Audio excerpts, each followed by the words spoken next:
Kabo.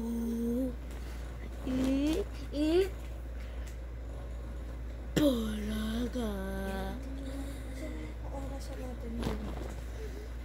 Balik mo nga yan doon. Balik mo nga doon. At tumitingin ako ng oras yun. 51 na.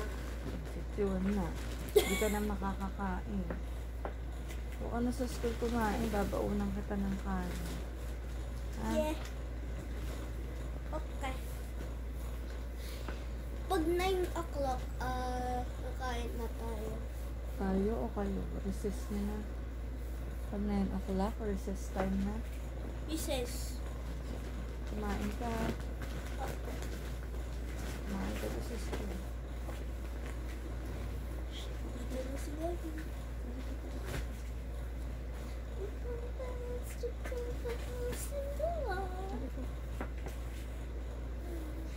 Pogi. Pogi. Pogi. Pogi. Ito pa si Gabi, pagbukas sa ilaw, gising na. Ikaw, sisipain ka to bago